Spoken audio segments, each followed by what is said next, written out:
Roll. Okay, Mr. Hayes, Here. Mr. Hunt, Here. Mr. Wright, Here. Mr. Wilkie, Here. and Mrs. Harrington. Here. Thank you. Item B, Pledge of Allegiance. Will you all stand and join us in the Pledge of Allegiance? I Pledge allegiance to the flag of the United States of America and to the republic for which it stands, one nation under God, indivisible, with liberty and justice for all. If you will remain standing, we'll have a moment of contemplation and reflection.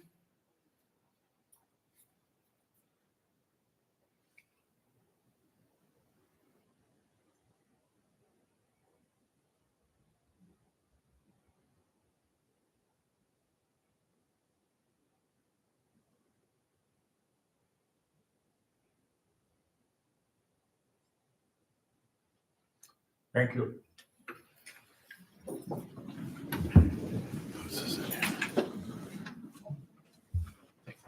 Item 2A, we adopt the agenda. Is there a motion to do so? So moved. Second. Moved by Mr. Wilkie, seconded by Mr. Hunt. Mary, call for the question.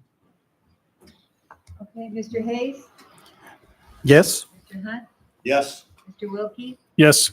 Mrs. Harrington. Yes. And Mr. Wright. Yes. Thank you.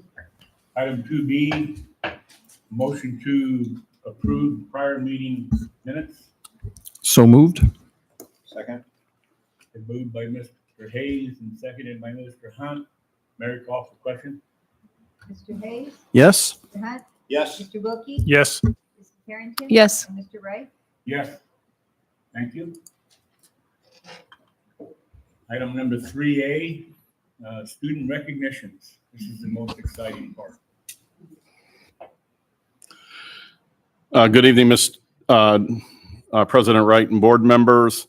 At this time, I'd like to introduce our Casa Grande Union High School Principal, Dr. Lineberry, who will recognize our Student of the Month from Casa Grande Union. Dr. Lineberry.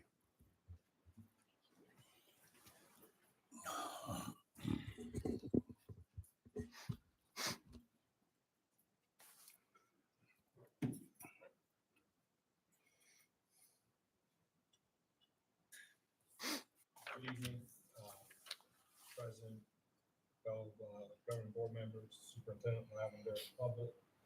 I am honored tonight to get to recognize one of our students from Casa Grande Union High School. And I am going to try really hard to say her name the right way. She coached me beforehand. Here we go. Aguni. Yeah. Okay, right? She's polite, though. Kanoja. Kanoja. Faguni Kanoja. Faguni is a member of our National Honor Society, the Link Crew, Student Council, HOSA, Cultures and Language, the Fashion, Design, and Key Club. She's a volunteer at Banner Hospital every Sunday. She works at Ross. She won Student of the Year in Cabot last year in medical science. She moved here from India with her family in 2018. Her parents were born and raised in India, and they came here to so that she and her brother could both get an education. They both work as managers of a hotel, and her brother's a student at CAC. After graduating, she plans to attend a 4-year university on a pre-med pathway while working as a medical assistant, and then hopefully be able to attend medical school. Miss Long from Cabot says that Faguni is one of the hardest working students in all of my classes combined. She is driven, polite, and engaged. She's also very competitive, but also inclusive and enjoys being part of the leadership in our classroom. I've had the pleasure of working with Faguni as part of our HOSA officer team. She has traveled to Tucson and competitions in Washington, D.C. for leadership to a conference. She's always exhibited exemplary behavior and engagement. She has aspirations of being accepted to Georgetown University, which I support due to her dedication and drive. When we talk about community service, ways to bring hosts to others, she wants to take it to India, where she's from. That says a lot about this young lady. She wants others to benefit from the same opportunities that she has and include them. She's amazing and is well deserving of this recognition. And I could go on and on and on, and they all say pretty much the same thing, which is not only is this young lady very, very bright, but she is also extremely hardworking, kind-hearted, and community-oriented. And I know that Mom is here with her tonight. So Mom, if you'd come up, please, so we can recognize you as well. Mhm. And Faguni, as a recognition, the Rotary Club has invited you to lunch at Texas Roadhouse, and you eat free. So the form is in there, and then the certificate of recognition is in here. Congratulations.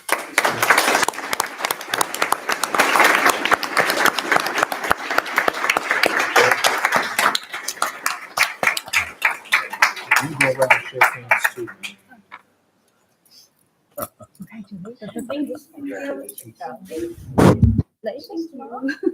Many congratulations. Thank you. Great job. Thank you. Congratulations, very impressive. Thank you. Congratulations. Thank you. Congratulations, very Thank you impressive so young much. lady. Thank you.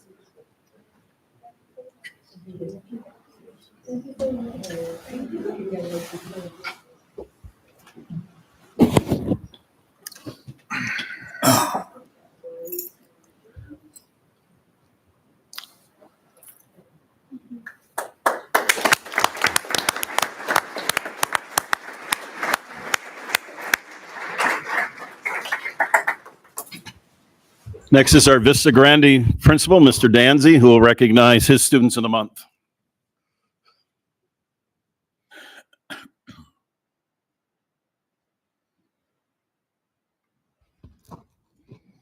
President, Mr. Wright, school board members, members of the community, Mr. Jeff Lavin. Thank you for having us here again tonight. And we have Luis here. He's not busy this month. Come on up. Luis Alvarado is the son of Fatima Dominguez and Lorenzo Alvarado. He's Vista Grande's November Rotary Student of the Month. Luis is an active student at Vista Grande and has been involved in many different clubs here on campus. Luis has been the student body treasurer and a member of both the National Honor Society and mock trial. During his time with the VGHS mock trial, he competed and won first place during a team competition. Luis aspires to attend college and earn a Bachelor's of Science in Engineering. We are proud of Luis and take pride in him being our VGHS November Rotary Student of the Month. And I would say that if you were to walk around Vista and you see Luis, he always has a willing smile, a happy handshake, and he is somebody who embodies what Vista Grande is. Congratulations.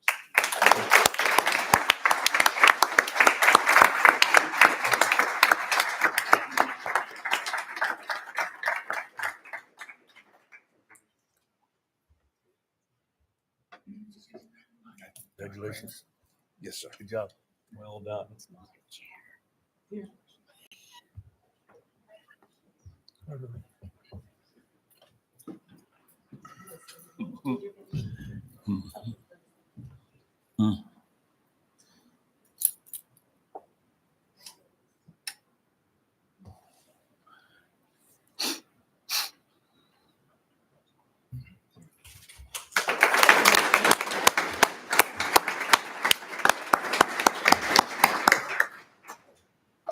My December Rotary Student of the Month is Miss Gabriella Angulo.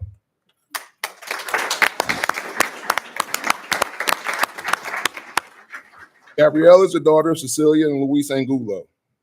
She's Vista Grande's December Rotary Student of the Month. She's a well-rounded student athlete at Vista Grande, and she's proven to have exemplary grades, sitting at a 4.0 GPA. While also being an important piece in cross-country, track, and soccer. Throughout Gabriella's athletic career, she has been part of both the varsity soccer and track and field teams and has also earned the title of Most Improved in Cross Country. Although Gabriella's outstanding accomplishments do not stop here, she has earned the Boys and Girls Youth of the Year award and has been named member of P-Cup and FCCLA. After Gabriella graduates from Vista Grande, she aims to attend NAU and earn her dental hygienist degree. we are extremely proud to announce Gabriella is our December Rotary Student of the Month. And again, I will say that Gabriella, she's a phenomenal part of Vista Grande High School. Her family is a beautiful family, and we've known each other. Her mother worked at Desert Winds, and Gabby is an integral part of what we do at Vista Grande High School, and she's another student who embodies what Vista Grande is. Congratulations.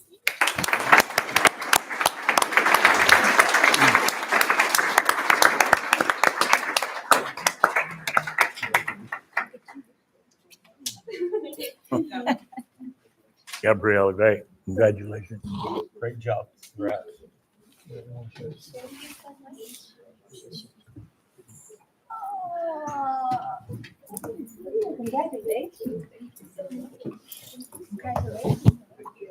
Congratulations. Thank you so much. Awesome job.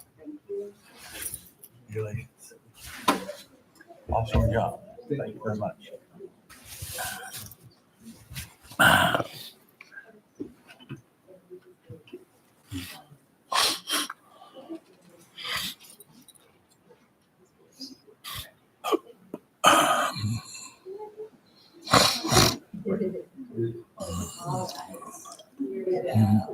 One, two, three.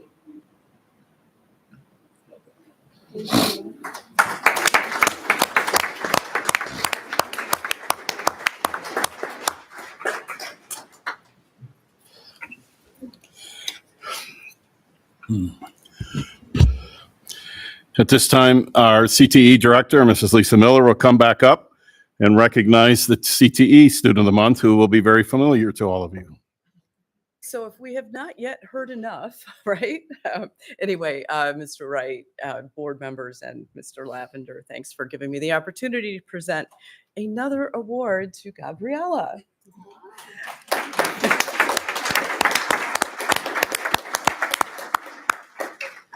She's being recognized tonight as a outstanding culinary arts student at Vista Grande High School.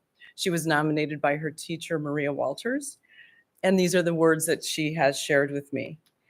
Gabriella is a senior at Vista Grande and a second-year culinary arts student. Very active in the Career and Technical Student Organization, FCCLA. She's currently the secretary and has attended the FCCLA camp to perfect her leadership and team building skills. She is always positive and wants to help other students in class, and she's truly an asset to our class and the culinary arts program. So congratulations to Gabriella one more time.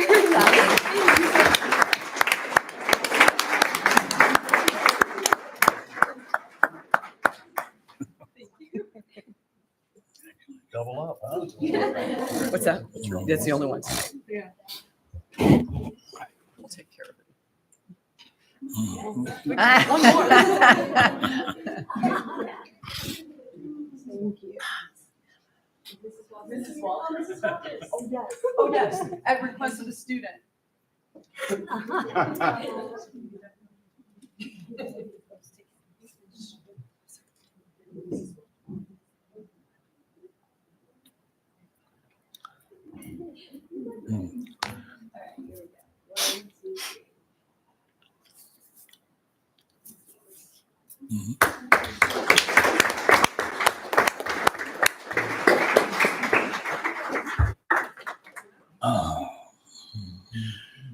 At this time, I'm going to ask Alexis Fernan to please come up to the podium.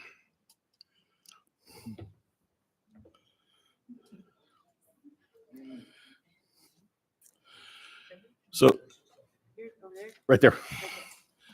So a few Saturdays ago, I was invited to go out to the Casa Grande Range and participate in a competition with Alexis and her skeet and trap team. And so I've known Alexis a long time, and so I challenged her to a match, and we shot 25 shots.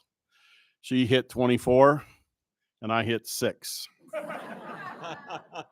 And with each one I hit, I celebrated like I scored a touchdown because I was shocked that I'd even hit 6. So I lost the bet, and Alexis yesterday was our acting superintendent.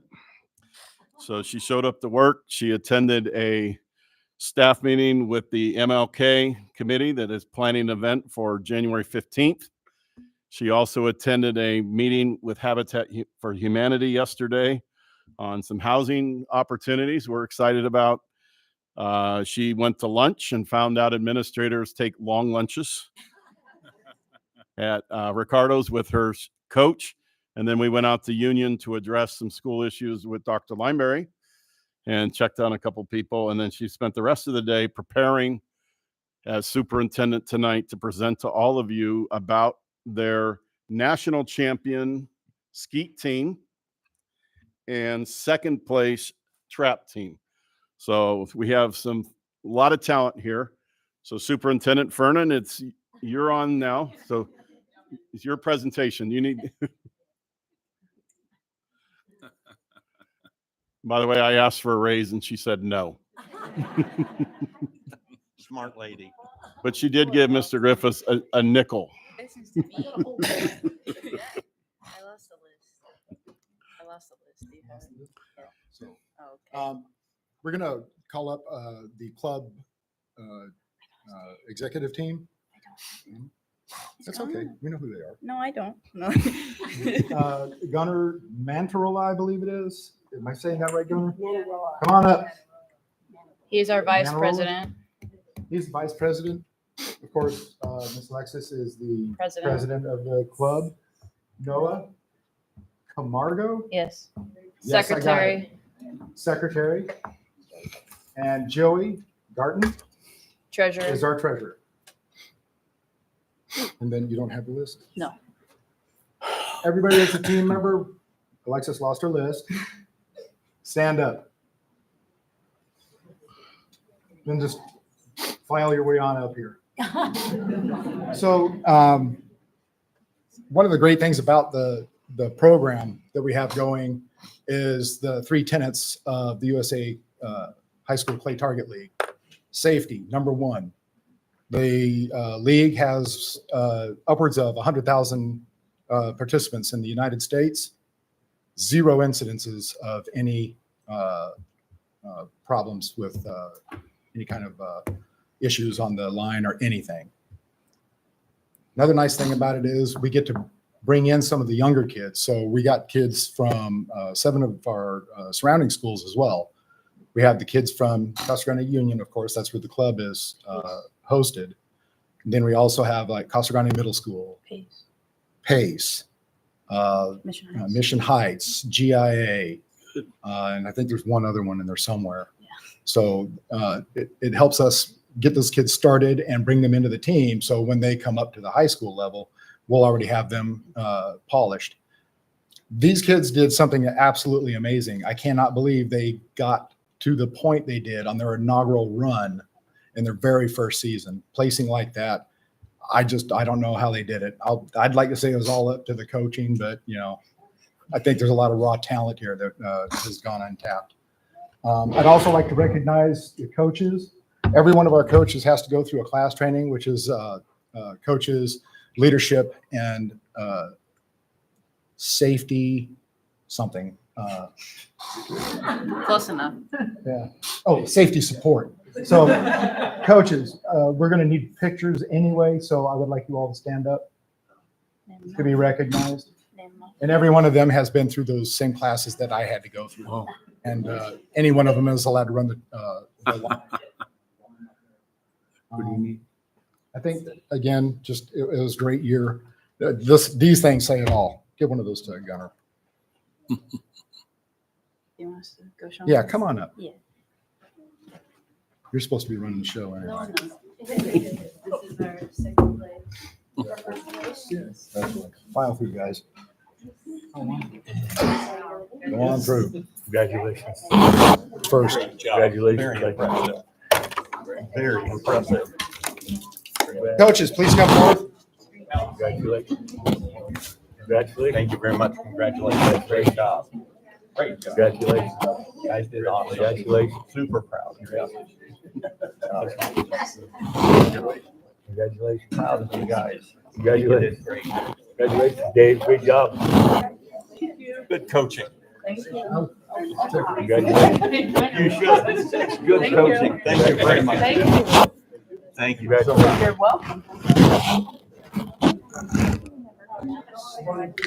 Sorry? Yep. Yep. You did that. I had a lot of fun there too. Great job with these kids. No,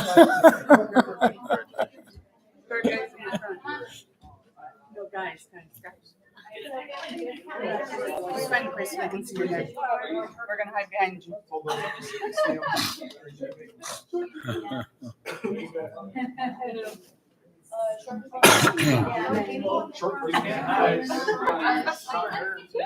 I'm right here.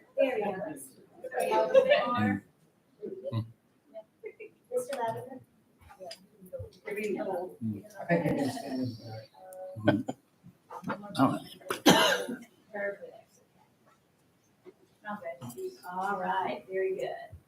All right, here we go. 1, 2, 3.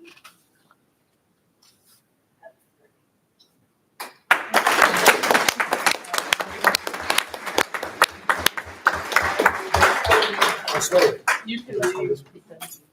Alexis, don't go anywhere. Congratulations. Thank you. Yeah. What am I doing? What am I doing? So one of the things that we know from research is thriving students need to, number one, have a spark. And obviously these kids have a spark, and it's a different spark than a lot of our students have. Number two, the ability to develop that spark. Dave, Mr. Griffith has done a phenomenal job coaching these. And number three is a voice, and obviously they have that voice. Alexis, what would you like to say about your coach? Where is he? I don't know where he is. Tell him to get back in here, please.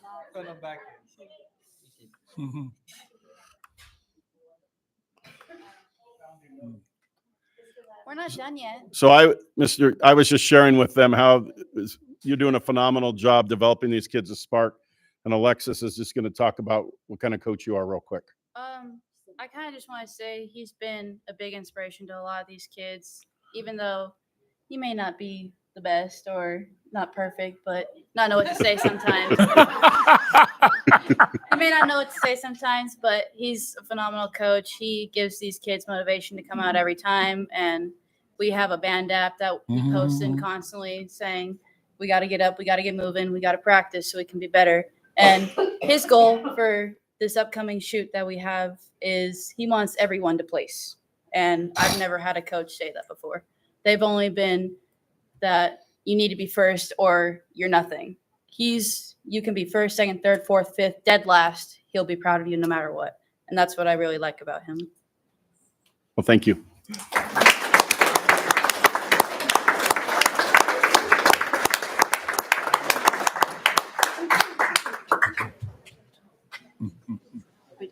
We thank all of our team for coming tonight.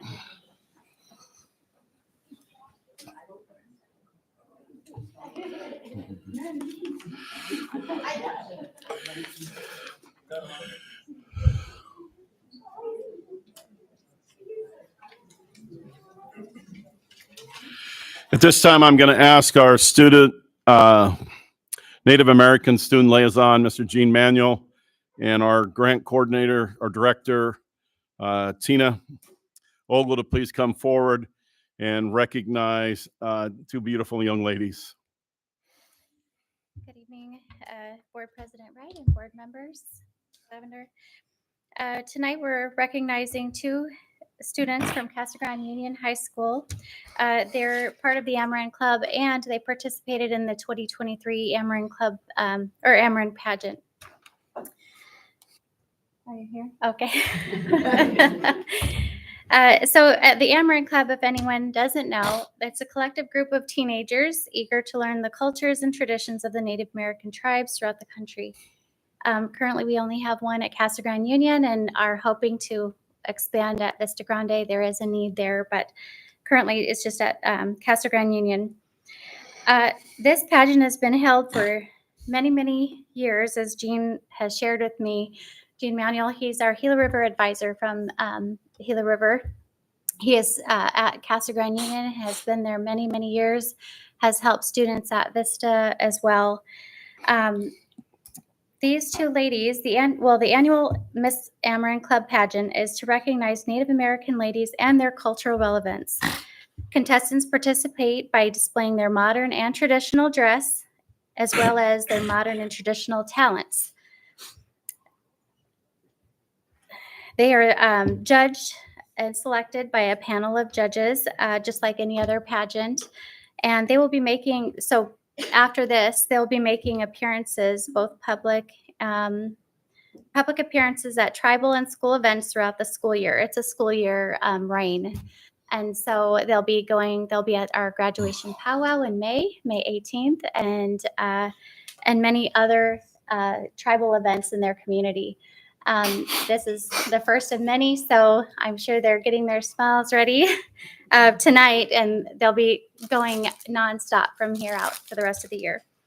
But the 2023 Miss Amaranth is Devi Lopez. You want to come up? There we go.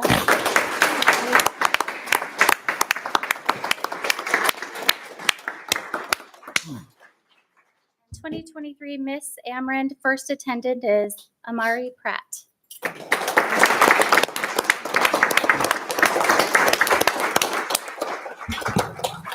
And Jean, I'll let you say a few things about these ladies. You work with them every day. Good evening, board president and board members and CGUHSD families. And our club, as Tina mentioned, has been in existence since the high school was here in this part of town. And when I was in high school student, I was in the club. So it's just kind of a good, coming full circle. But I do want to say our club is not just for Native American students. I was really proud to see Paguini get recognized because her brother, his last year, he was one of our officers, and you heard they came from India. So we've had Filipinos, Hispanics, Caucasians. We had a lot of, so it's not just for Native American students. We announce it every time we do our meetings that everyone's welcome. And for me personally, I've been working in the district for 15 years, so I've been a part of that many pageants. And so I really count it a privilege and an honor to be working here as long as I have, knowing that, I went to high school in the CGUHS district, but also, we're located in the ancestral lands of the Tohono and Gila River Accomailatan people. So it's a really, the honor just extends very far personally for me.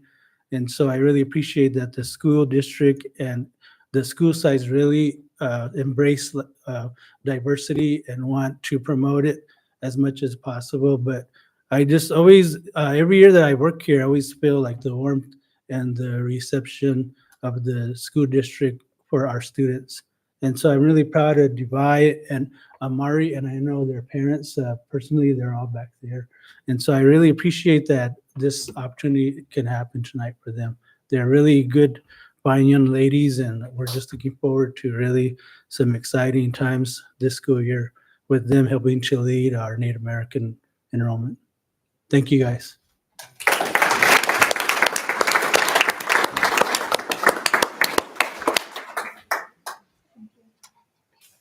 Your parents, do you want to come up and get a picture with the girls? Carolyn? Yeah. Rick? Very pretty. Good job. Very pretty. Thank you very much. Beautiful. Thank you very much.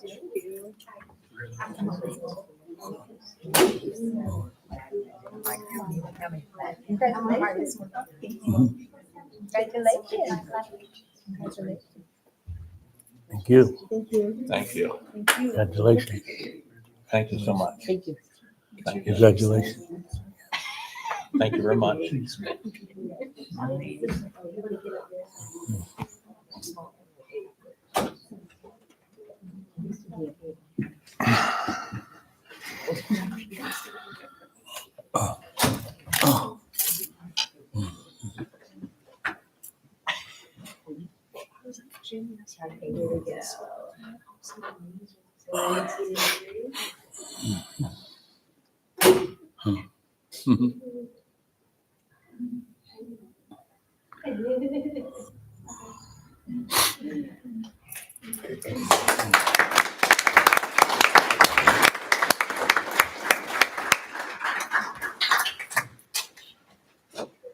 You have somebody that's replacing you?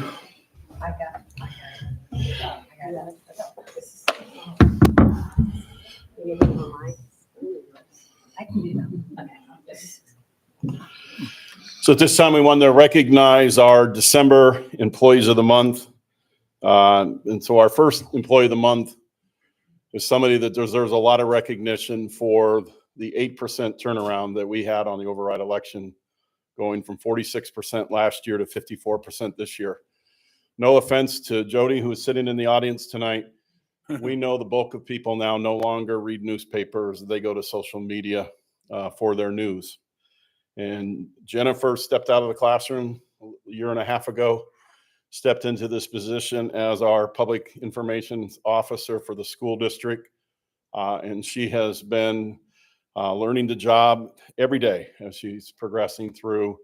And she has perfected telling a story through our various media outlets that we have as a district of the wonderful things that are going on in this district and covering those things. She's working hard. She's at events 8, 9 o'clock at night, back the next morning, attending different things. She attends a lot of events with me for individual recognition, and as well as staff members calling her to do something here and there. And we wouldn't have won the override if it wasn't for the efforts of this young lady standing next to me. Her parents are here tonight. I know Mary is a former Casa Grande City Councilwoman. She said her parents weren't coming, so I didn't ask her parents' name. Dan, I was going to say. And then she also has her son here tonight and her granddaughter here tonight as well. And so congratulations, Jennifer, on being our December Employee of the Month.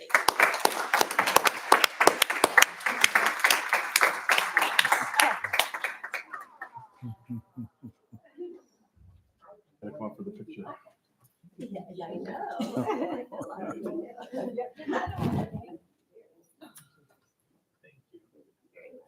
Great job. I worked hard. Congratulations. Thanks for working. Thank you. Yeah.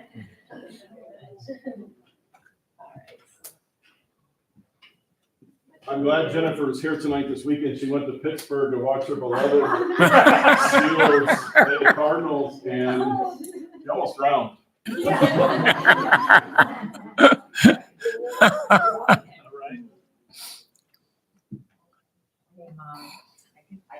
There you go.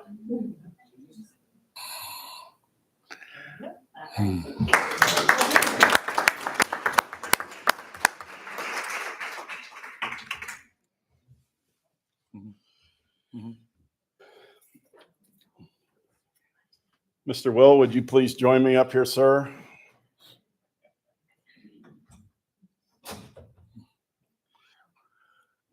As you know, last week we had a tragedy in Casa Grande, and we had a lot going on our campus.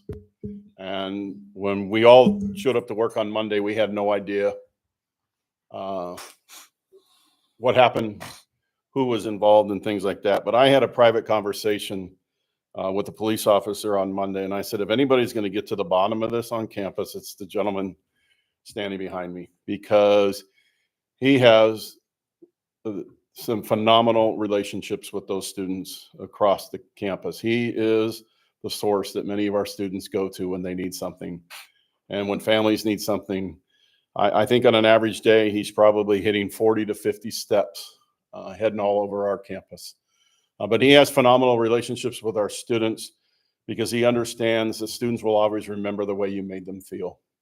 And so no matter the situation, he always is positive with the students. He treats them with respect, but at the same time, holding our students in accountability and making sure they're accountable. And it was such a blessing last week to have him on campus as we were all mourning. And so I can't imagine what it would have been like without Will on campus. Dr. Lineberry, is there anything, sir, that you would like to add? I was getting nervous. I want to echo everything you said, Superintendent Lavender. We're honored to have him, hardworking, honest, incredible at building relationships with kids and building trust. So he makes our campus a safer place.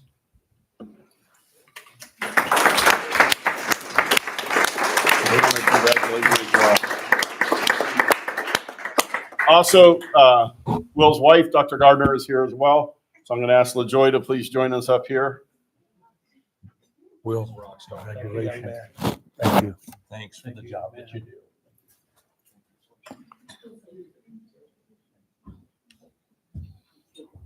So this is the first time I've seen Will without a hat on.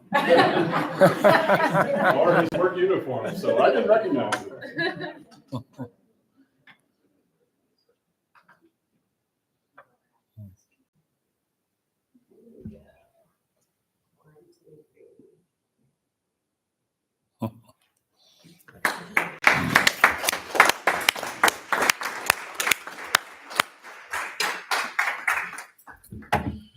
So a few weeks ago, we had the Greatest of the Grande, which is our annual awards thing that the Casa Grande Valley newspapers put on.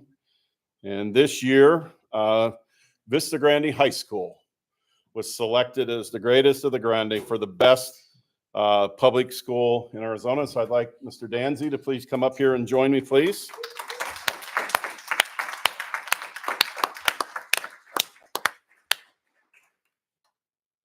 Last year, Mr. Danzy won the Greatest of the Grande principal, and then this year is school. We found out he doesn't have a plaque, so I know we ordered him a plaque, but it just hasn't come in yet, correct? But Vance has done a wonderful job building the culture of this school, culture of respect, accountability, and that's why I believe that our community came out in support of him and the job that he's doing. I know it's a team effort. And so I'll let Mr. Danzy talk a little bit more about that team, but Vance, congratulations, sir. When we say it's a team effort, good evening. I would just say that when Vista was open, it was a great foundation that was laid down by Tim Hamilton, carried on by Linda Cole, held on to by Jeanette for 2 months. Not gonna say anything, but, and now me. So the foundation that was built is it's one that I would say is very, very strong. The teachers at Vista Grande go above and beyond for the students. The students at Vista Grande go above and beyond for the staff. So it's definitely a true team. I do believe that we tried to create and cultivate a culture of family, transparency, and trust. So it's definitely something that is deserved by the students and staff of Vista Grande, and the admin is just there, just helping to drive the bus. So thank you.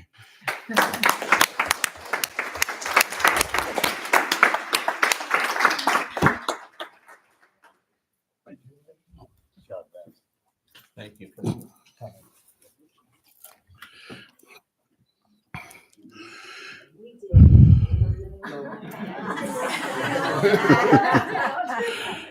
So Mrs. Lisa Demarest was selected as the Greatest of the Grande teacher, but she wasn't able to attend tonight. She is a freshman success teacher at Union, and we plan on having her at our January meeting to recognize her.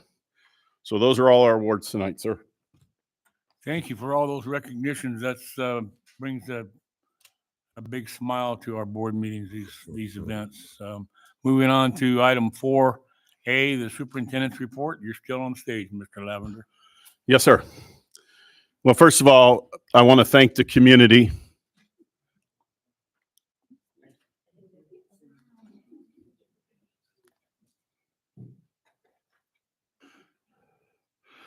I want to thank the community for their generosity in the election last month for the school override.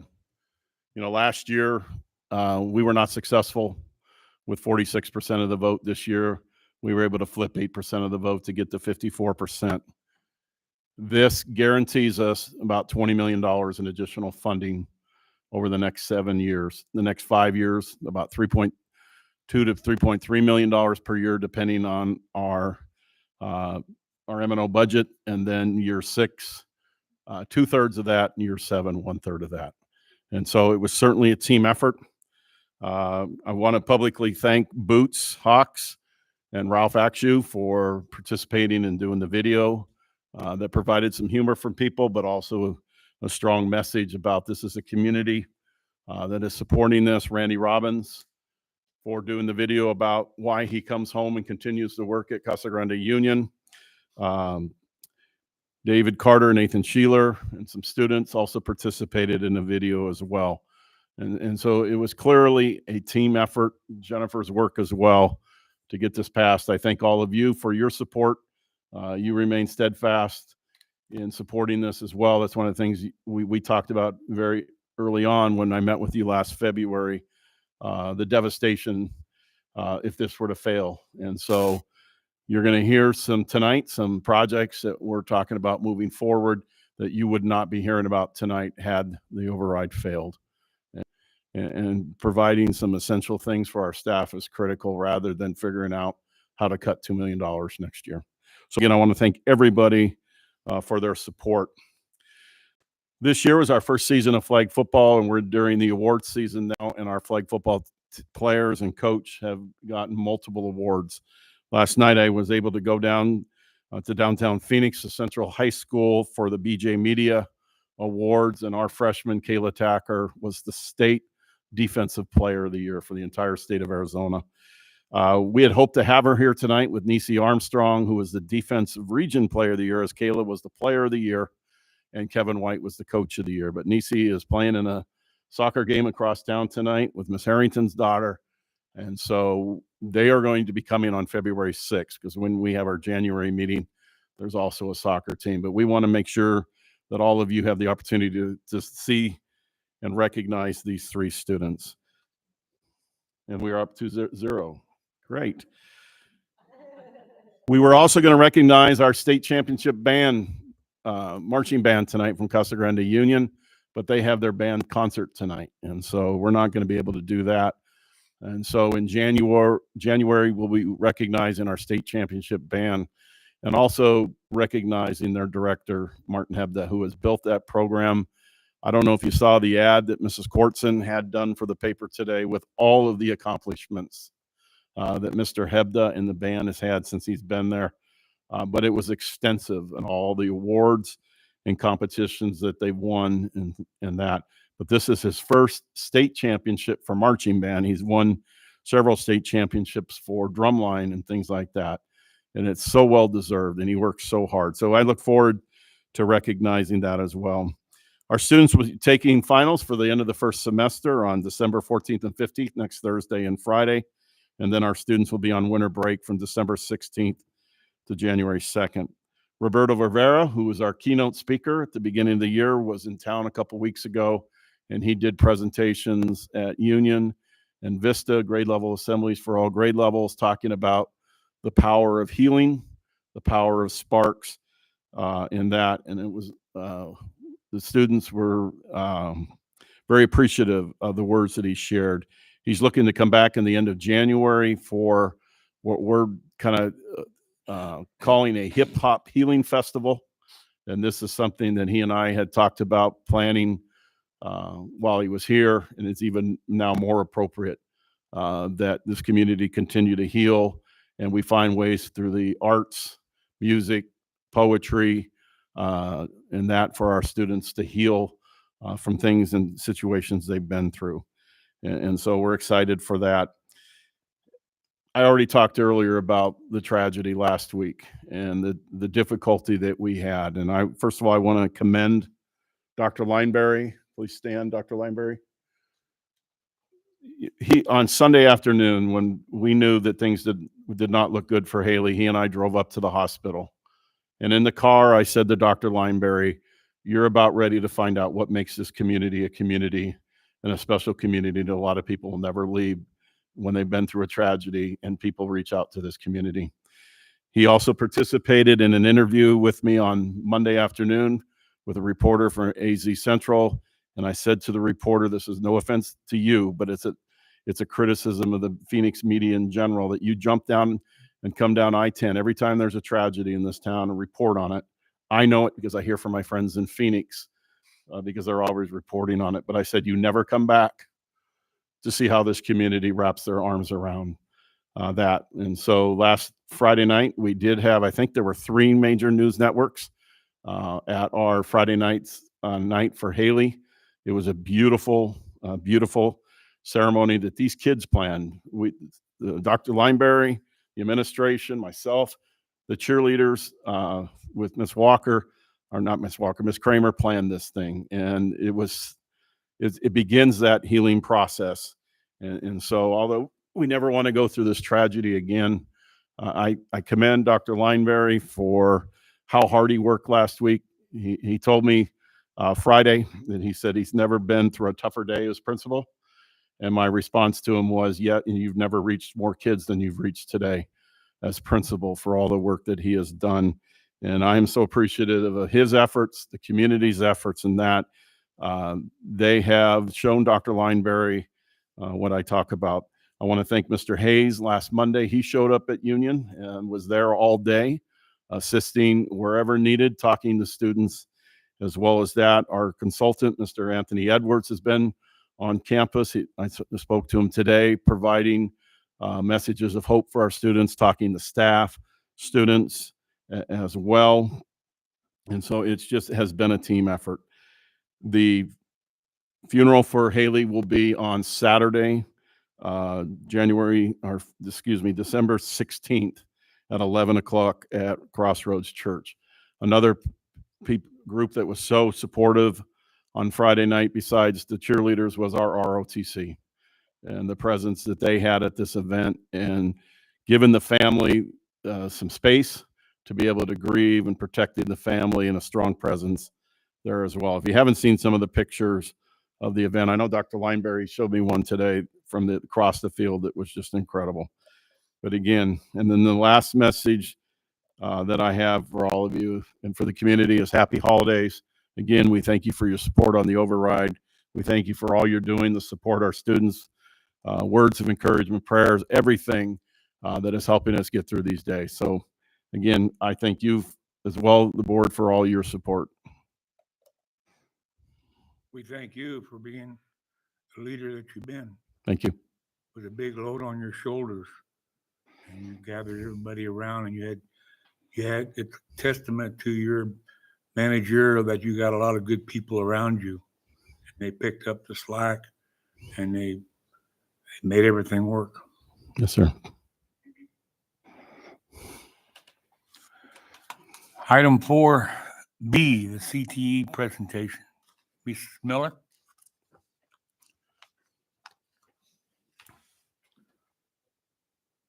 So let me start by saying thank you for this opportunity to review some of the things that happen in CTE in general. And I'll get into some of the specifics in a moment of what we do here on our campuses. And as always, I'm always very proud to talk about career and technical education in this district. So let me get started. So we have the goal of competitive educational and workforce development for this district. And there's multiple ways that we do that. And the number one thing that we do is we do need to adhere to Arizona qualifying parameters in order to be considered career and technical education in the state of Arizona. So I will go over those. All right. So there are 9 bullet points that the state puts forth. And part of my job is to make sure that we are adhering to all 9 of these across all of our programming. So in order to be considered a CTE program, a set of courses must be offered, and those can be anywhere from 2 to 4 year in length. Every teacher needs to be industry credentialed. In other words, they have a bachelor's degree at the very least, and or industry experience. And by industry experience, it has to be at least 6,000 hours in the industry.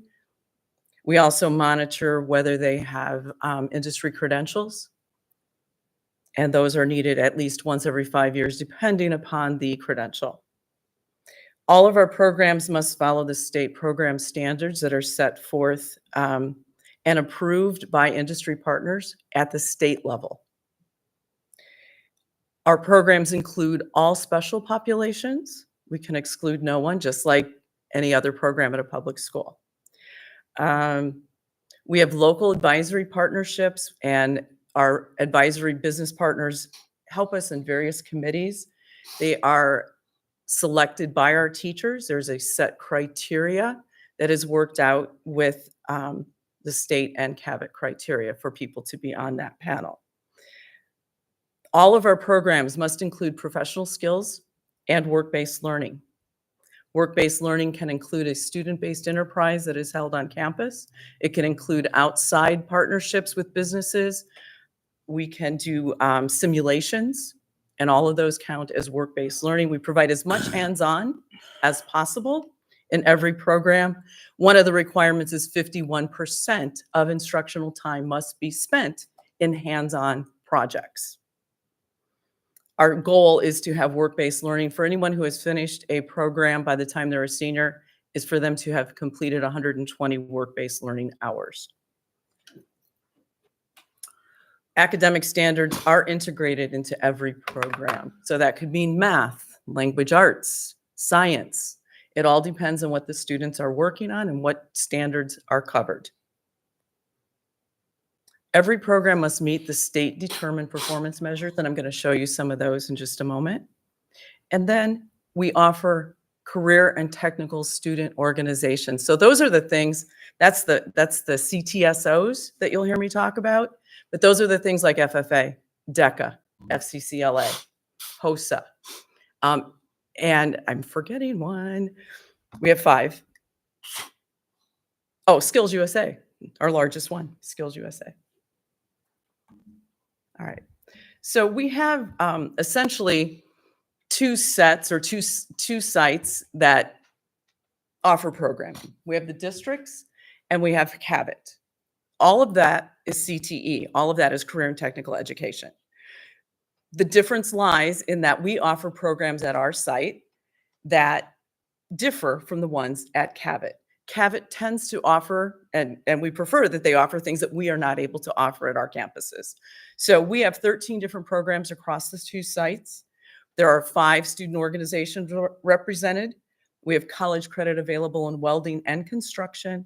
Our current enrollment in our CTE programs at our sites, 1,683. Mm-hmm. That is a lot of enrollments. Now, students can be in more than one course, just so you know. That does not necessarily represent 1,683 students, but it's pretty close. CAVIT has 11 programs at one site. They offer 3 student organizations. They offer college credit in their medical fields and welding, and their enrollment is currently at 366 students from our district. Now, they do attend CAVIT for 2 hours, so it's a little different than ours, where they're at 1 hour for us. And our next slide has the CTE programs that we offer at our high schools and then what's offered at CAVIT. At our high schools, I've put an asterisk next to the ones that are offered at both Vista and Union. Ag Science is offered only at Union. Automation and Robotics is currently only at Vista.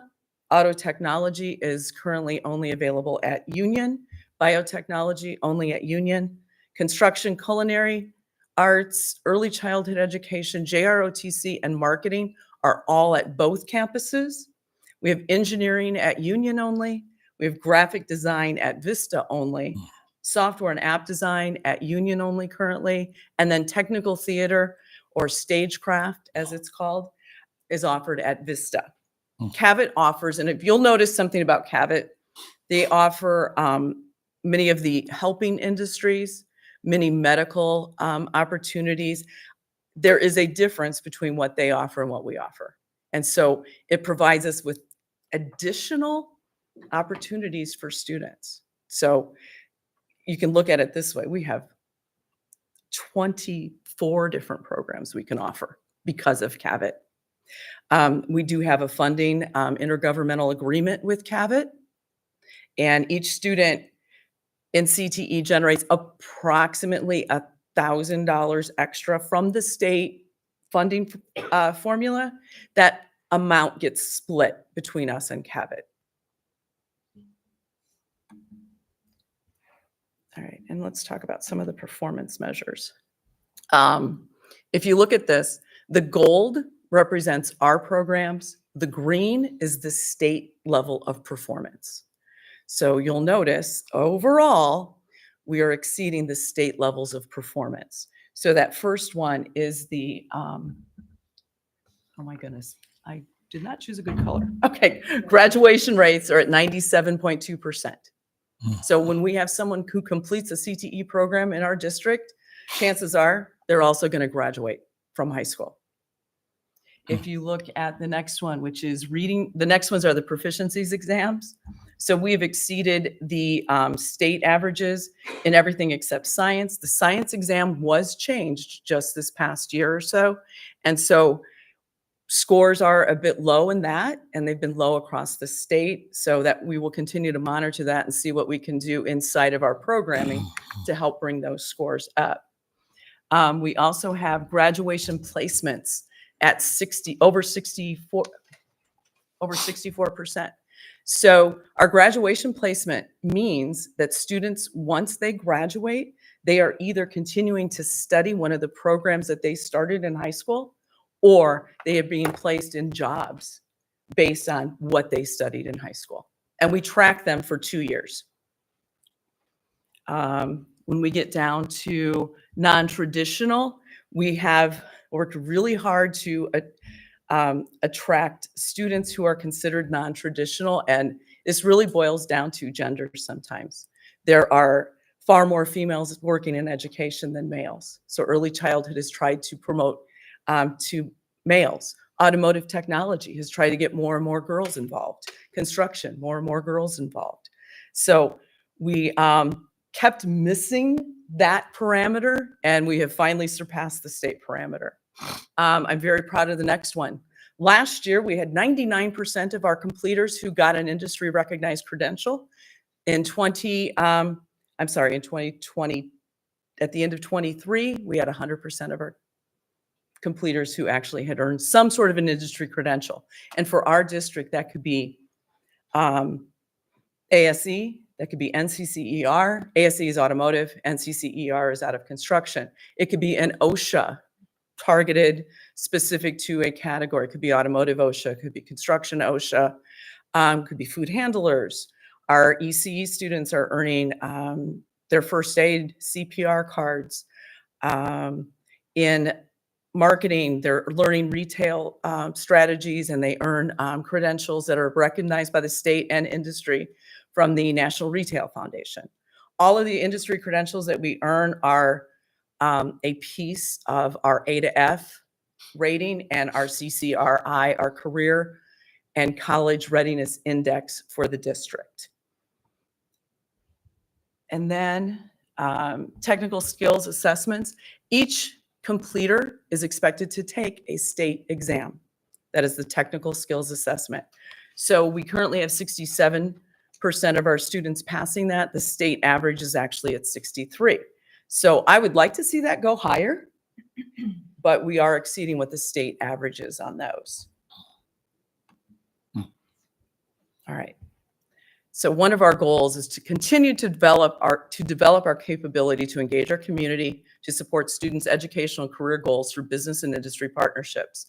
We have multiple industry partners, and one of the promises I made a couple years ago was that we would increase the small business owners in our advisory councils, and we have done that.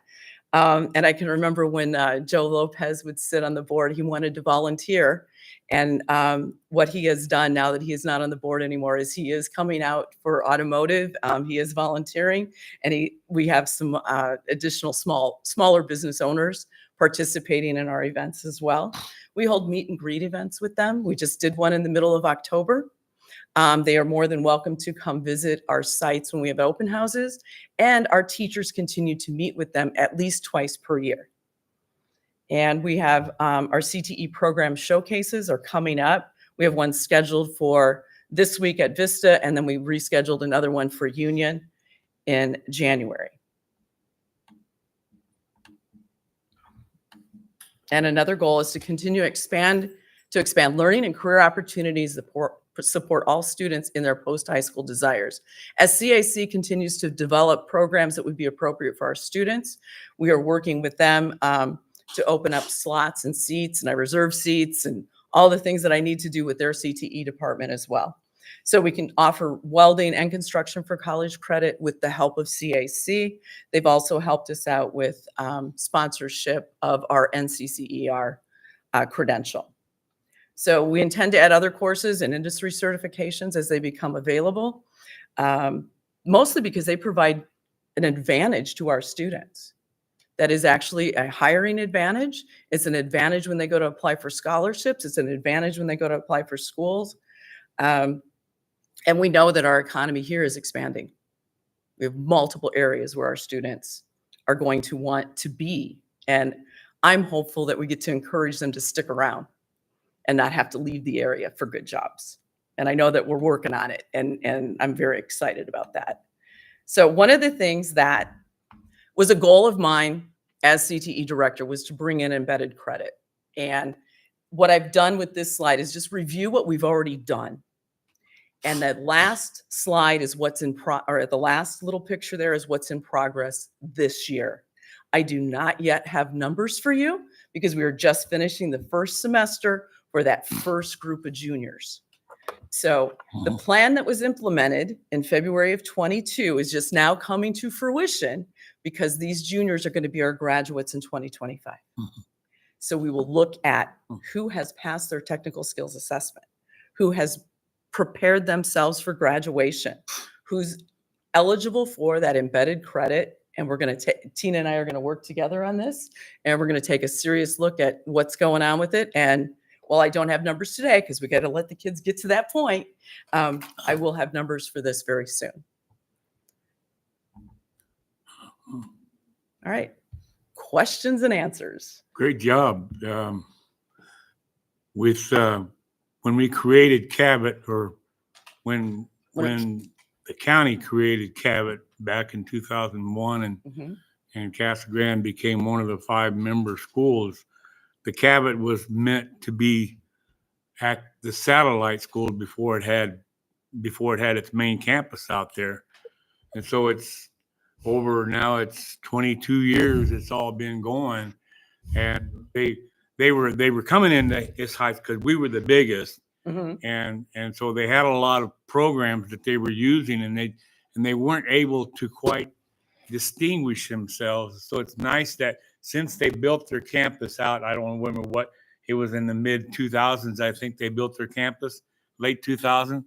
But now they've actually distinguished themselves, and they're making the whole CTE Cabot program stronger as compared to our model that our board at the time, that the new board that we were trying to model Cabot after was Evatt up in Mesa, which is so vast. If you've ever had a chance to tour it, Yes. But they have so much money to pull from. But now we're getting into the amount of classes that we have, both Cabot and Casa Grande. There's a lot of choices there. We are very close to the number of courses or the number of programs that are offered at either. Yeah. Very close. It's really amazing. I think we've got a real gem here, and I think that this is all developing that it's good for the kids. Do we still get part of the JTED funding to the school, to our school, or is that all going to Cabot itself? It's shared. It's shared. It's shared between Cabot and us. Okay. So yes, we get funding and we share it. And then, without delving into all the weeds, we do use that money to directly benefit So that's students. coming to our CTE program? It comes to our programs, yes. Okay. And directly benefits our students, either because we've been able to hire a teacher, or we're able to help them in their CTSO endeavors, or get some equipment in the classrooms or whatever. Now, are there still 5 member districts, or how many districts are in the Cabot now? Well, you have to forgive me. I think there's more because, we've added, I know that they added the charter high school here, Mission Heights was added. Maricopa goes there. Florence, Coolidge, Santa Cruz. And is Eloy still in it? Eloy would still be in it. And I want to say Post and Butte it does a little bit, but don't quote me on that. Okay. I don't run Cabot. I run us. All right. It's awesome. Thank you. Thank you. Anybody else got a question? Yeah, is this a program that is offered in various states, or is this just for Arizona itself and just within a local smaller group than the entire state of Arizona? So you ask a good person for that, because I came in from Indiana Yeah. as a career and technical education teacher. I came from Indiana to teach here, and career and technical education is offered nationwide. There are Perkins funds tied to that at the federal level. The state of Arizona is allotted money, and then those 9 points that I mentioned, they're allotted money from feds. We take state money as well, and they allocate it to folks that are following those program or those 9 parameters. And how does Casa Grande rate in relationship to the other schools in Arizona that are partaking in that program? And how do we rate in relationship to the other states that are using that? Do you know that? Okay, so there is no national rating or ranking system. What I gave you in the performance measures are the performance measures that are taken by the state of Arizona. And I gave you the comparison of how we compare to the rest of the state. Okay, is So- that just the state comparison of the state requirements, or is that all the other schools involved in the program? So that those performance measures are all of the schools in the state, Okay, and then how we compare it against the entire state average. okay. Thank you. You're welcome. Okay. Well, thank Okay. you very much. All right, and Great presentation. thank you for your support. I appreciate it very, very much on multiple levels. And I'm going to I have a big ask. So Ms. Miller has some holiday gifts for all of you. I have holiday gifts. Can I add the caveat with that? Please wear these with pride as you advocate for our program. Mm. And I do have names on these. Let me just take the box. It'll be easier.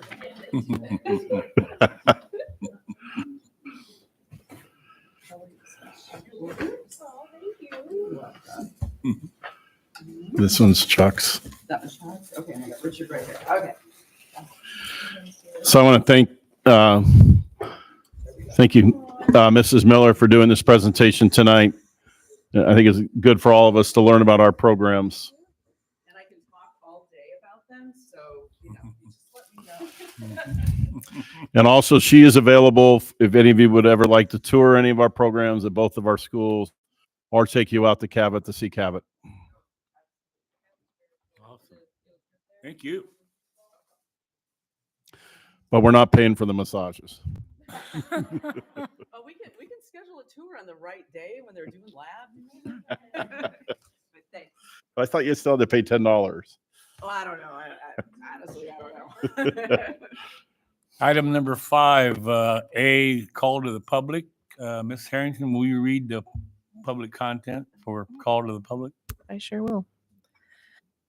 Request to speak to the governing board pursuant to ARS 38-431.02.h. The board may make an open call to the public during a public meeting subject to reasonable time, place, and manner restrictions to allow individuals to address the public body on any issue within the jurisdiction of the public body. At the conclusion of an open call to the public, individual board members may respond to criticism made by those who have addressed the board, may ask staff to review a matter, or may ask that a matter be put on a future agenda. However, members of the board shall not discuss or take legal action on matters raised during an open call to the public unless the matters are properly noticed for discussion and legal action. During an open call, the board requests that speakers refrain from voicing complaints against school personnel or any person connected with the district, as it may impact due process rights. Policies KE, KEB, and KED are provided by the board for disposition of legitimate complaints, including those involving individuals. Thank you. The first caller is Mr. Shute. Is he still here? Yep, there he is. You said shoot? My ears aren't that good.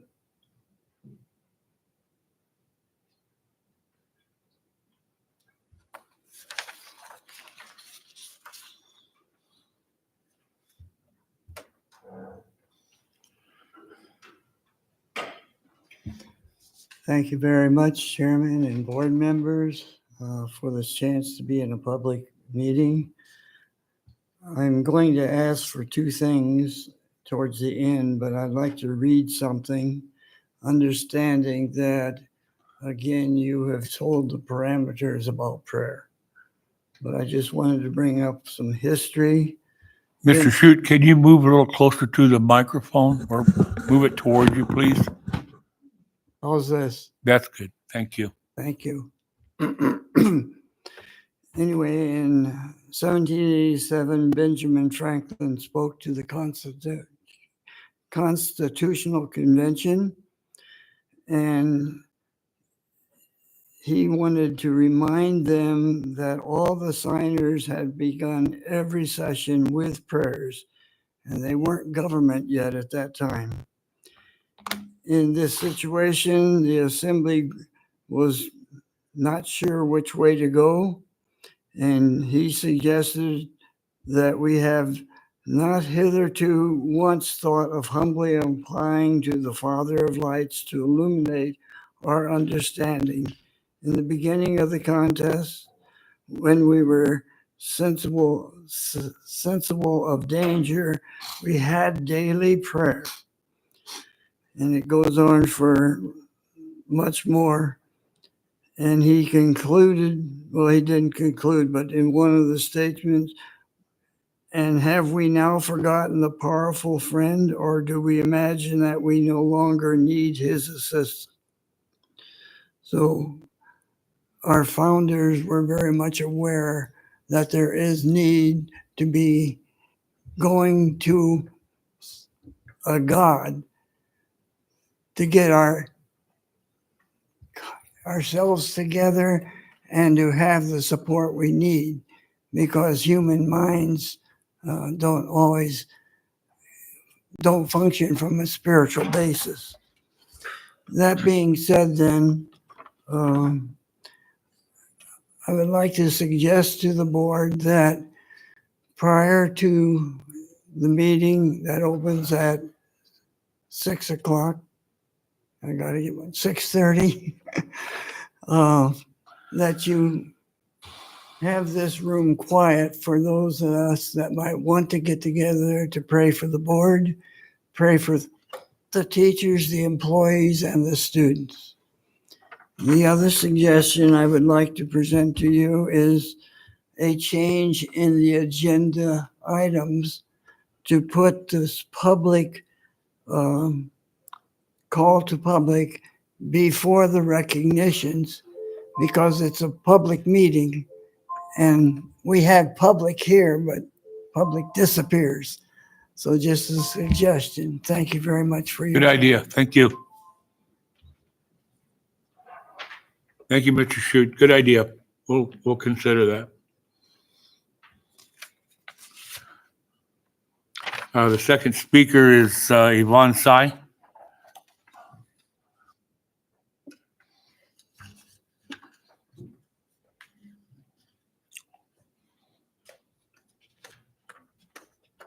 Hi, board. Just a second. I want Sure. Yvonne and I have been in communication with each other since all of this issue started. And so we knew that the call, we were going to have a prayer at the call. So we agreed to that. And you and I were communicating a couple of weeks ago, and then the tragedy hit, and I knew that you were going to be saying a prayer, and so I reached out to you and said, "Well, this will be a perfect moment for you to speak of Haley." And as a suggestion, I don't know what you're going to say. I mean, I'm sure it's going to be really, very nice, but Go ahead. Yes, thank you. Hi, board and audience, and just have a brief prayer for the Haley family. And Lord, we thank you, and we thank you for this opportunity to pray. And we thank you for you are here with us, and you are here with the Haley family. And we speak life and joy, and that you will meet them in their hours of grief, that you will give them oil of joy instead of mourning, and you will give them courage to forgive those who have taken Haley's life, and that they will be able to come out of their grief quickly, and they will be free and to continue in the next chapter of their life. And Lord, and we know enemy meant for evil, but you turn it to good. And let the Haley family be strengthened, and you give them wisdom so that they will know you, trust you, and grow in you. And Lord, we also pray on behalf of Haley family. They must wonder how we have created this culture of death, and that now we are raising criminals and murderers and the young people killing other young people. And Lord, we confess our sins, and may your spirit of repentance fill those other young people, and that they will come to know you, and they will come to hunger after life and truth, and that they too will have the next chapter of their new life. And we trust you. You are going to turn our families around, and this kind of tragedy will not happen ever again, not only in Casa Grande, but also in Arizona, in all our states, in our nation. And we know you don't do things 50% or 80%. You will do it completely, turn us around. And it may take time, but Lord, thank you. You have all the time, and we surrender to you and give you all control. And may you lead us, guide us, and turn all families around. In Jesus' name, amen. Amen.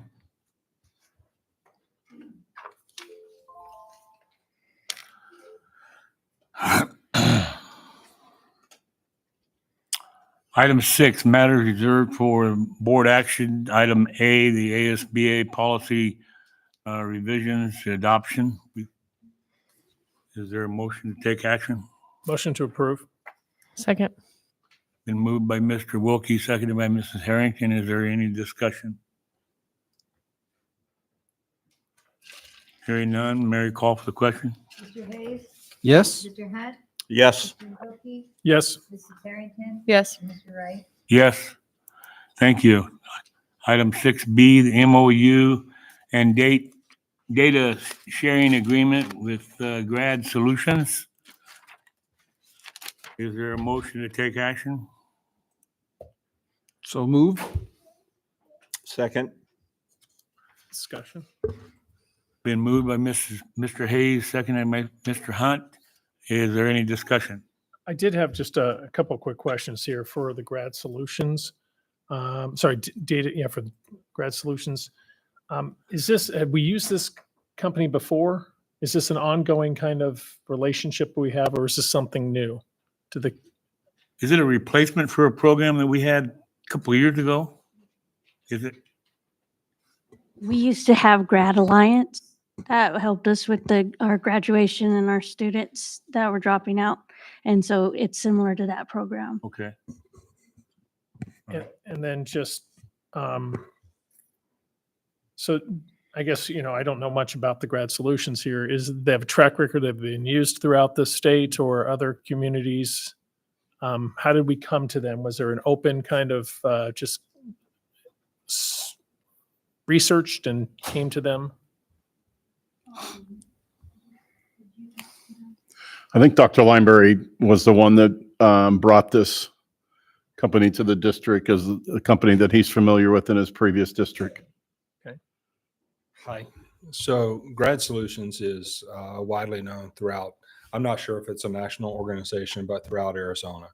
And what they help do is capture those students who are going to drop out or have dropped out, and they find ways to help them matriculate through the curriculum so that they can graduate. Some of them are students who may not be traditional high school students. Maybe they're a bit older, 19. They didn't get all their credits and they want to finish, but it's not appropriate to have them back on campus. Grad Solutions is an option for those students. And it helps us because if a student leaves us that and doesn't finish, that counts as a dropout. And everybody loses in that case. The kid, the community, everybody loses. Grad Solutions is a way of reaching out to those kids and helping them to be successful and graduate. So this will help us in two areas, the graduation rate and our dropout rate. Which I think are both good. Yes. I just last follow-up is the funding for this. How is it funded? So it's funded through the state. It doesn't cost us a penny. Hey. I have a question. My favorite part of it, other than helping kids. I have a question. Do you know what their percentage of success has been? I don't have a number for you, no, sir. Could you get back with me and let me know that? Yes, sir. I do know that a lot of it is dependent upon the students that they're working with.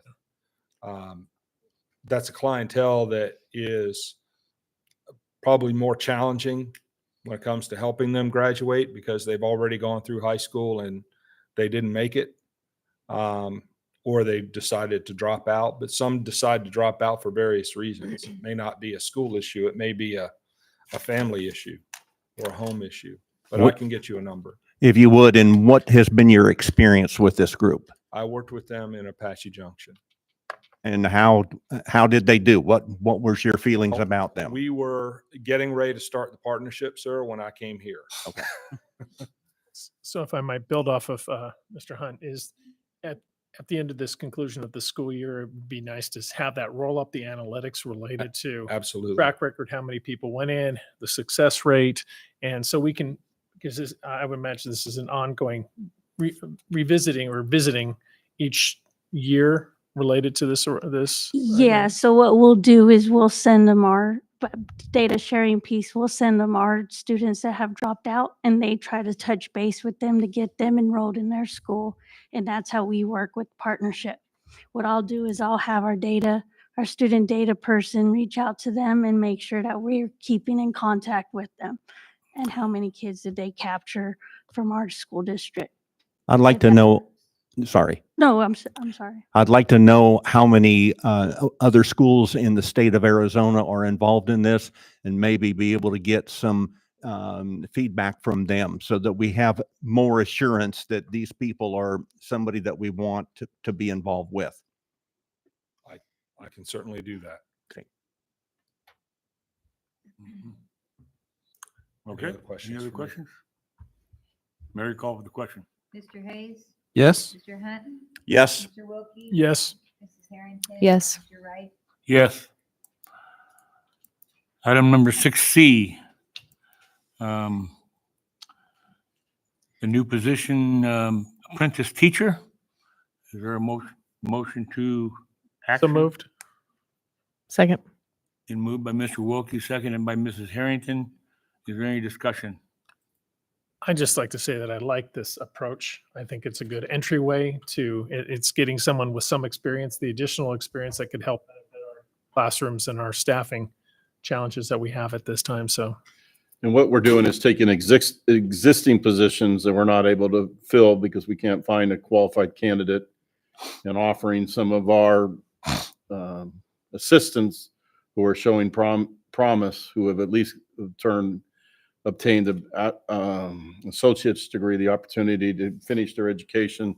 Ms. Daniels has worked hard on this proposal, and has formed partnerships with Arizona State University as well as Grand Canyon University to provide our apprentice teachers the opportunity to go earn the credits they need to get their teaching certificate. So it's a good grow your own program to get qualified teachers into the classrooms and people that we're already working for us that we know we want in the classrooms. Good deal. Very cool. Any other questions? Mary, call for the question. Mr. Hayes? Yes. Mr. Hunt? Yes. Mr. Wilkie? Yes. Mrs. Harrington? Yes. And Mr. Wright? Yes. Thank you. Item number 6D, the NGU sports lighting proposal. Is there a motion to take action? So moved. Seconded. Been moved by Mr. Hayes, seconded by Mr. Wilkie. Is there any discussion? We do have Mr. Bellick and a representative from NJU here tonight. If you have any specific questions for the contractor. I know I made some inquiries to you about some details on the proposal, and you made those corrections and descriptions. I saw on the description deeper into it that you're talking about the additional items to consider. Obviously, number one, everything got to be in working order and wires and all that stuff. Do you have any idea, based on your experience, how much of a cost addition that might be? As of right now, I'm under the understanding that all of the lighting is working, so there should be no additional cost. Okay. What is the CRI on the lighting system that you're proposing to put in? I believe it is 75 plus. 7,500 Kelvin? No, CRI is different than Kelvin. Kelvin is going to be the color temperature. Of Right. The light. That color temperature, I believe, is 5,000. 5,000, okay. What do you anticipate on the last bullet as far as permitting, surveying, engineering, electrical, any of that stuff? What do you anticipate for that? We actually discussed that earlier. That's really in there for new construction projects, where Okay. you're having to get permitting for new poles, foundations. This is all retrofit existing infrastructure. Yeah. So there should be no additional costs or additional permitting needed. Okay. Are there any rebates available for the school? And if there are, what are they? Absolutely. They were a lot better a few years ago, but it would be approximately $20,000 to $23,000 that APS will be able to basically write a check to the district for. Now, is this going to affect, I guess, what we charge other organizations when they have to utilize the lights? It's going to reduce the charges because the lights are much more energy efficient, so they won't cost as much to operate. One of the reasons we're bringing this proposal, number one, the lights are failing at Union and they need to be replaced. And so that's one thing, but it's also something that's important for our community to have adequate lighting at our facilities for the community to be able to use, and they have activities there as well. And these lights are impressive. I've seen some of them at some away games we've done this year. And so we're going to be able to add some dimensions as well. Is there anything else that you wanted to add on that? Yeah, just working on this for the past 3 years, just so everybody knows why we went this route. We have the system at Union right now just to do repairs, to get them back to standard, just because of all the wiring that's dry rotting, and every year we got to rent a lift. That lift cost now is about $14,000 for 2 days. Jeez. It's a 110-foot lift. All the wiring that's going to run down from the bottom of the pole up to each light, which is about 32 lights. Just the cost to do Union football for the 24-25 school year, which we need to attack, is about $500,000. So when we can, with the price that we're doing, Like I said, I've been working on this for about 3 years now, and there's, just to do union, when I first started proposing all this stuff, there's probably about $2 million, $2.5 million for other companies to come out and do it. For us to do interior work, renting the lift, man hours, the cost of the wiring, we're about $500,000 just for the stadium. When we have fading practice fields, tennis and courts, softball and baseball. So the cost of what we're doing, it's going to be tremendous cost throughout the year. Our return on investment is going to be really good. Couple more questions for you. The term that the company's been in business, they're showing a 10-year warranty, which is including material and labor. How long has this company been around? So the product that we are presenting is the Cooper Lighting Ephesus LED product. So if you're familiar with Cooper Lighting, I am. One of the largest lighting manufacturers in the world, publicly traded company, will stand behind their warranty. NGU Sports Lighting was created and started by one of the people that were on the team that invented the very first solid state sports light. It was installed at the Arizona Cardinals Stadium back in 2015. NGU has been in business for 5 years, but he has had the track record working with Cooper, just sort of split off of Cooper to be more of a professional consultant to the end users. So Cooper Lighting is actually standing behind that warranty of not only 10 years for the product, but also for the labor. And what is the percentage of reduction of energy that we can expect out of this? So you have a couple of different existing light bulbs out there. They're typically 1,000 watt and 1,500 watt lamps. Yep. You also have a balance factor that generally kicks it up about 10%. So 1,100 and 1,650 watts are the existing lights. We're going to be taking them down anywhere from 640 watts, and some application on the tennis, 320 watts. Okay. So you're getting a 40 to over 50, 60% savings. As well as every time you kick those lights on out of the field, you get a very large demand charge from the utility company that in rush of power to fire them up. That is also considerably lessened with LEDs. So you're going to be able to save additional money on energy there, as well as being able to control the lights way differently than what you're used to, turning them on, turning them off at the end of the night. There's going to be plenty of applications where they don't need to be on at 100%. So that gives you additional electricity and savings by utilizing the lights with the technology and the controllability that they offer. I would like to also let the board know when it comes to LED lighting, it's going to be radically different than what the HID, high intensity discharge lighting, is at the moment. Number one, you're going to have nowhere near the light lossage, which is a very important issue, because that's actually what you pay for, is the amount of light that you're getting. So with that less light lossage, we're going to be a much more efficient running operation. Not only that, from the time that you turn that light off, when you turn around and turn it back on, you can do that instantly, and you get instant light instead of having to wait 8 to 12 minutes for downtime, cool down time, and then another 8 minutes for startup time.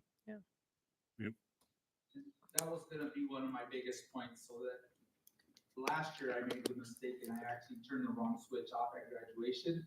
This year I could easily save myself by flipping it. Any other questions? No. I just want to emphasize, without the passage of the override, you would not be considering this item tonight. And so through the conservative budgeting by Ms. Salazar and things like that, we have a healthy budget carryover. But there are some projects like this that we need to do for the benefit of the entire community. And so I'm excited that we're going to do it for both schools. And so we don't have a discrepancy of doing one and the other. And I'm excited that it's going to be done by graduation. So we're going to be able to. It's public record now. We're going to be able to utilize school colors at graduation as well, and set some different there as well. And that's all part of the package. Yeah. Very cool. I would also like to say that I've had 40 years experience with lighting. So that gives me an insider view that most of you don't have. And I will say that I wholeheartedly say that we should do this and we need to take it to the next step, which is even looking at our classrooms. Thank you, sir. Okay. Mary, call for the question. Yes. Yes. Yes. Yes. Yes. Item 6E, based on the results of the executive session, we are pulling this item off the agenda. Item 6F, donations. Mr. Wilkie, would you please read the Recommended action. donations and make a motion? Absolutely. Approval of the following donations: $500 from Buffalo Wild Wings to Vista Grande High School Boys Soccer Club, $500 from Andres and Betty Garza, $100 from Jeffrey and Marcy Benj. Benj, and $100 from AMS Insurance to the Casa Grande Union High School DECA. And I make a motion for approval. I'll second. Been moved by Mr. Wilkie and seconded by Mrs. Harrington. Is there any discussion? Yeah, I'd like to know, can we have that chicken in chicken wings served to us? It's a gift of government funds, sir. Oh, forgot about that. Mary, call for the question. Mr. Hayes? Yes. Mr. Hunt? Yes. Mr. Wilkie? Yes. Mrs. Harrington? Yes. And Mr. Wright? Yes. Thank you. Item 7, consent agenda, items A through I. Sorry. Is there anybody that wishes to pull anything off of this? Nope. Anybody want to make a motion to proceed? I move that we approve the consent agenda as presented. I'll second. Been moved by Mr. Hayes, seconded by Mrs. Harrington. Is there any discussion? None. Mary, call for the question. Mr. Hayes? Yes. Mr. Hunt? Yes. Mr. Wilkie? Yes. Mrs. Harrington? Yes. And Mr. Wright? Yes. And with that, it comes our time to adjourn, and I want to take this moment from the board. We want to wish you a happy holidays, Christmas, and everything else that's going to go on between now and the end of the year. And we'll see you on January 9th. As you know, we're going to have our dedication to the Wortman Oleski Lecture Hall at 5:30, I believe, in the evening before the board meeting. And then we're going to have our first board meeting at the newly renovated Oleski Wortman Lecture Hall that has been renovated by Mr. Belloc. And all of you will be tickled to see the kind of work that he and his crew have done to this place. It is fabulous. And anyway, Merry Christmas to all of you. All right. Can I add one thing really quick? Go ahead. I just want to say that the girls varsity soccer team won 9-1 tonight, their very first game. Yay. So against Washington High School. So You too. Thanks. Merry Christmas. Merry Christmas.